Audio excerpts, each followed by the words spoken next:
Hi, good afternoon. My name is Grace, and I am the East Bay Site Director for the Alzheimer's Association. And my name is Dory, and I'm the Family Care Specialist for the East Bay chapter, and I serve constituents in Alameda County, Contra Costa County, and Solano County. So today we want to talk about something that we've been working on for the past year. What the fancy name is volunteer delivered, oh my gosh, volunteer driven program delivery. And this is something that our office and actually our entire chapter's been working on. And it's a fancy term that means that we are using volunteers to increase our outreach to the community, to create concern and awareness about Alzheimer's disease, to present some of our education programs that such as differentiating what the difference is between normal aging, Alzheimer's and dementia, or the 10 warning signs, and programs on how to reduce your risk of getting Alzheimer's. So our office has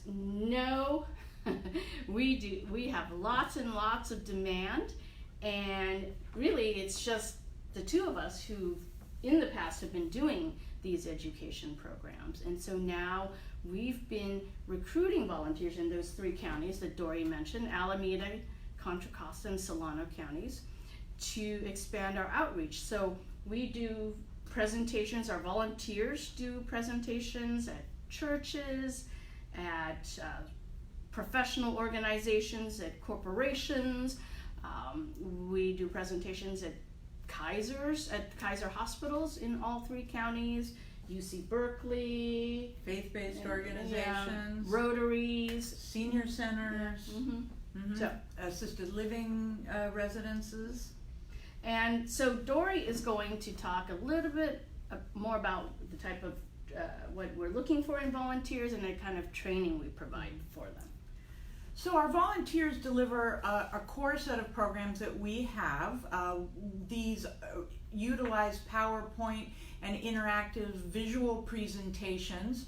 We provide our presenters with a curriculum, with the technology, the computers, the thumb drives, the speakers, and projectors to go out in the community and deliver the programs. Most of the programs are an hour, and we like to offer time for question and answer afterwards.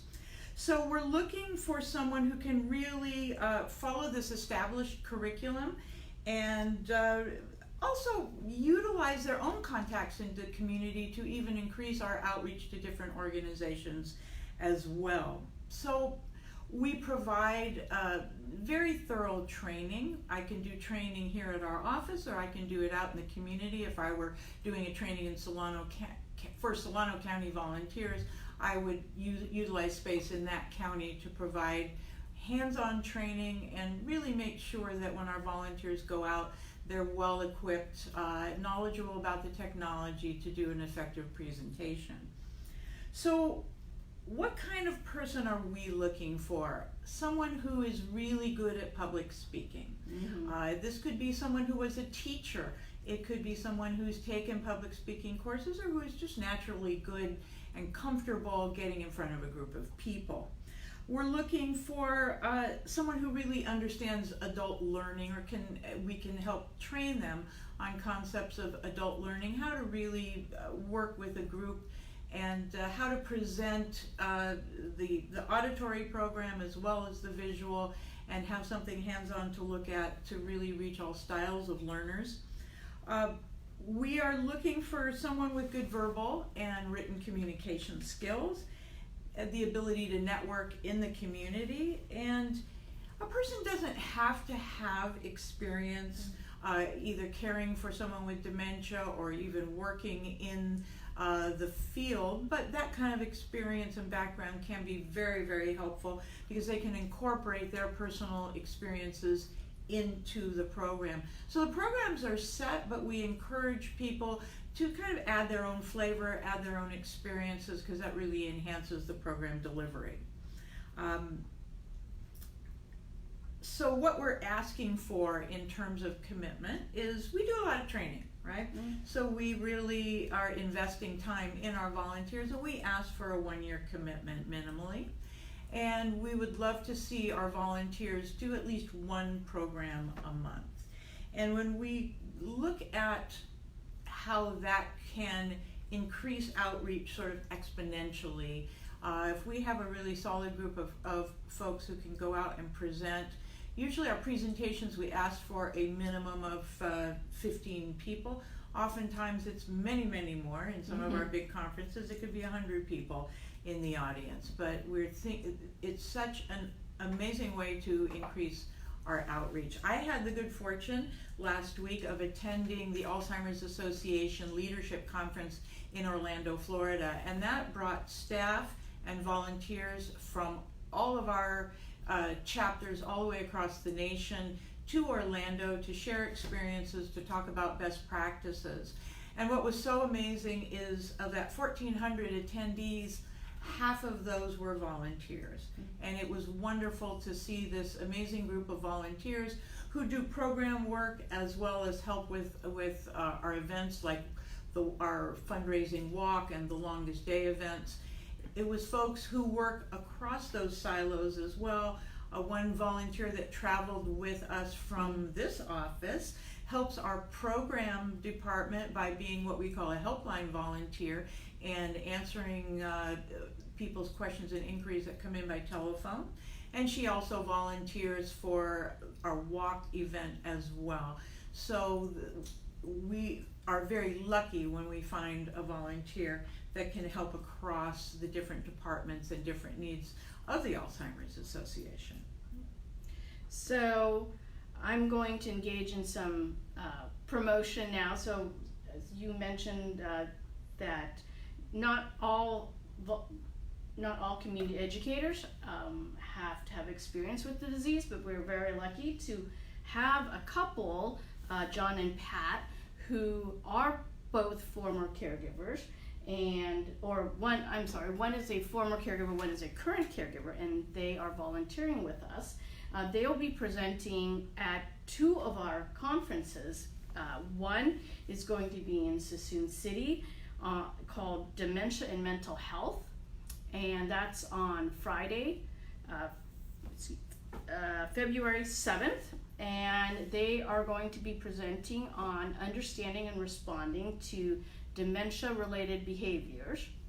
And they'll also be presenting at our conference at Rossmore, which is a community in Walnut Creek. That conference is Enhancing Dementia Care at Home, and they'll be talking about effective communication techniques with people with Alzheimer's. So if you want to see what it's like and learn more about Alzheimer's and other aspects of Alzheimer's and dementia, there's going to be some wonderful speakers there. So check those out. Okay. I wanted to address a little bit about what the benefits, what does a volunteer get out of their duties as a community education volunteer? For one thing, it can help enhance and improve presentation skills. This would be great for a student who has time to work presentations into their schedule. We see people of all ages volunteer, students, retired folks, but it's a chance to enhance skills. It's a chance to give back to the community. A lot of our folks that come to volunteer did have a loved one or currently have a loved one who's been impacted with this disease, and they received help from different agencies, including the Alzheimer's Association, and they would like to give back. It's also good for the resume for folks who are still in the job market. This education presentation skill is a wonderful thing to put on your resume. And can you think of any other benefits? Connecting with the community. Giving back to your own community, because you will be doing presentations in, near where you live. We don't expect you to travel outside your county. So some of our volunteers will travel outside of the county. We have some that are willing to serve and do programs in all 3 counties. But there are those who want to limit it to a more immediate area, and we don't have a problem with that. So we're very flexible in that regard.